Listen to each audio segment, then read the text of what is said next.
मुग्धा और उसकी सास के बीच पूरा समय सास के किसी न किसी काम को लेकर मतभेद चलते ही रहते हैं। बहू, ओ बहू, जरा चाय बना दे। मुग्धा चाय लेकर आती है। ये लीजिए, और कुछ चाहिए? अरे नहीं, बस चाय पीने का मन था। जाओ, तुम दूसरा काम करो। चाय पीने के थोड़ी देर बाद सास दोबारा मुग्धा को आवाज लगाती है। अरे बहू रे, आओ बहू, जरा हलवा तो बना दे, मीठा खाने को मन हो रहा है। इसी तरह मुग्धा की सास पूरा समय कोई ना कोई काम बताकर उसे रसोई से बाहर तक निकलने नहीं देती। कभी चाय, कभी हलवा, कभी पानी तो कभी दूध, हर समय खाने को चाहिए और उसके लिए अपने हाथ तक बिल्कुल नहीं हिलाने। परेशान किया हुआ है इन्होंने। सास की जबरदस्ती परेशान करने की आदतों से दुखी मुग्धा एक शाम सचिन के साथ अपने कमरे में बैठी हुई बात कर रही होती है। सुनो जी, मम्मी जी की ये जानबूझकर मुझे परेशान करने की फरमाइशों से मैं बहुत फ्रस्ट्रेट हो चुकी हूँ। पूरे दिन में 1 सेकंड का आराम नहीं मिलता। रसोई से बाहर कदम रखती नहीं कि बहू ये बना दे, बहुरी वो बना दे। अरे इनकी फरमाइशें चलती ही रहती है। अरे मुग्धा, माँ खाने की शौकीन है पर उम्र हो चली है, खुद खाना नहीं बना सकती इसलिए तुमसे बोलती है। अरे तो शौक भी उम्र देख कर रखने चाहिए ना। समझ में नहीं आता, हर समय फेविकॉल का जोड़ लगाए सोफे से चिपके बैठी रहती है। इतना सब डाइजेस्ट कैसे हो जाता है उन्हें? अरे तुम मेरी माँ से इतनी नफरत कैसे कर सकती हो? मैं उनसे नफरत नहीं करती जी, बस परेशान हूँ। जहाँ मुग्धा अपने पति से ये सब बोल रही होती है, वहीं उसकी सास भी कमरे के बाहर दरवाजे से कान लगाए सारी बातें सुन रही होती है और अगली दोपहर रसोई में मुग्धा के पास जाती है।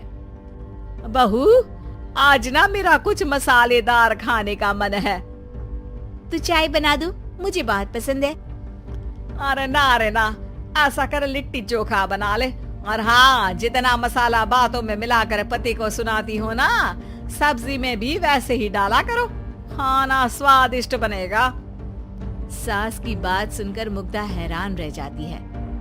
मतलब अब पूरा समय मुझ पर हुक्म चलाने के साथ बंद कमरे में हुई पति पत्नी के बीच की बातें भी सुनती है। अरे बात जब मेरी थी तो सुनने में क्या दिक्कत है? ये कहकर सास वहाँ से चली जाती है। अरे अब तो हद पार हो गई, इस तरह से तो ये मेरा जीना मुश्किल कर देंगी। मुग्धा सास की हरकतों से परेशान उसका हल सोचने लगती है और इसी तरह कुछ दिन बीत जाते हैं जिसमें सास का जन्मदिन आता है। मुग्धा बहुत खुशी के साथ अपनी सास को एंड्रॉइड मोबाइल गिफ्ट करती है। मम्मी, आपको सबसे बात करने के लिए बहुत दिक्कत होती है ना, कभी सचिन तो कभी मुझे बोलना पड़ता है, पर इस मोबाइल से आपको कोई दिक्कत नहीं होगी। एक जगह बैठे बैठे बहुत कुछ कर सकती हैं अब आप।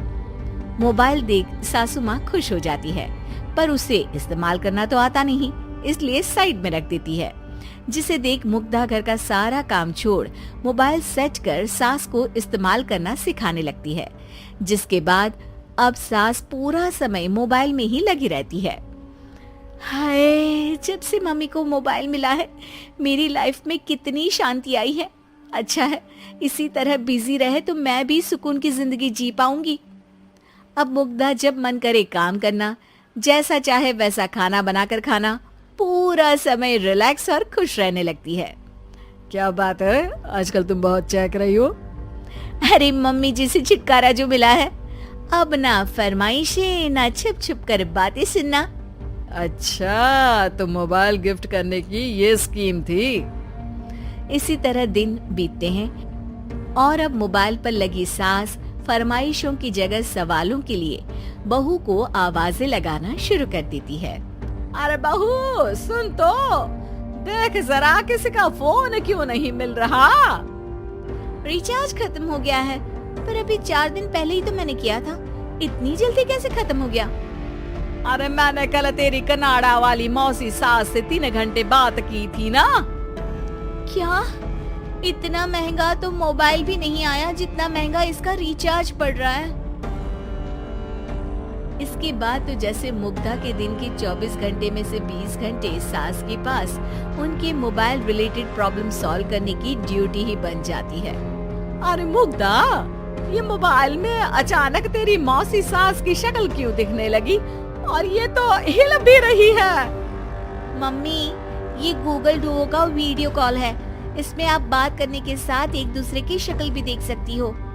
अच्छा, ये तूने मुझे पहले क्यों नहीं बताया? अब बताने के लिए पहले नहीं बताया। इसी बीच सचिन भी वहाँ आ जाता है और सास अपनी वीडियो कॉल में बिजी हो जाती है। क्यों, सास बहू में क्या गपशप चल रही है? इसे गपशप नहीं, दिमाग का दही होना बोलते हैं।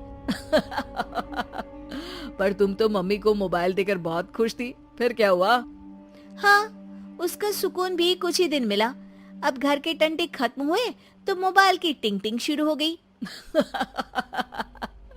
देखो भाई, कुछ पाने के लिए कुछ खोना तो पड़ता है।